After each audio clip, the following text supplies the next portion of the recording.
Celui qui vaincra, je le ferai asseoir avec moi sur mon trône, comme moi-même j'ai vaincu et suis assis avec mon Père sur son trône. Apocalypse 3, 21.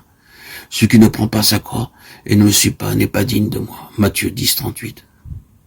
Le Seigneur avait exhorté le disciple qui veut le suivre à charger sa croix. Matthieu 16, 24. Mais ce n'est qu'après avoir passé lui-même par la mort à la résurrection, après son retour auprès du Père, qu'il expliqua la croix et ses droits sur ceux qui veulent le suivre, par l'apôtre Paul, le serviteur qu'il s'était choisi. Il est remarqué que l'apôtre n'exhorte pas ceux à qui il écrit à prendre leur croix, mais celle de Christ, croix déjà victorieuse. Pourquoi il invite le disciple à partager le triomphe de son Seigneur? La prédication de l'apôtre explique l'appel de l'agneau à porter la croix alors qu'il se préparait à monter au calvaire. Et les paroles du Christ illuminent la prédication de Paul. Bien que la croix de Christ ait déjà triomphé et que l'œuvre de délivrance des puissances de l'enfer soit un fait accompli, il reste que nous, croyants, devons la porter à notre tour et suivre l'agneau dans le chemin du calvaire où il nous a précédés.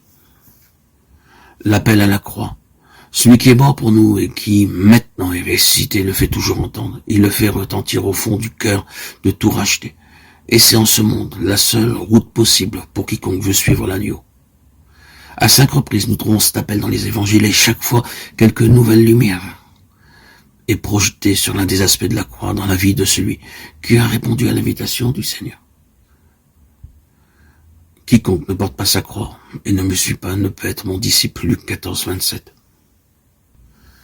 Pour le Christ, le chemin de la croix était inévitable.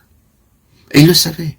Il dit à Nicodème, comme Moïse éleva le serpent dans le désert, ainsi il faut que le Fils de l'homme soit élevé. Jean 3, 14. À ses disciples, il annonce qu'il doit monter à Jérusalem et être mis à mort. Le doigt est impératif. Il faut qu'il en soit ainsi, dit-il. Et ailleurs, j'ai d'autres brebis, il faut que je les amène. Jean 10, 16. Il faut que je donne ma vie pour les brebis, pour les amener au Père. Y aurait-il pour les disciples un autre chemin que celui que le Christ a suivi?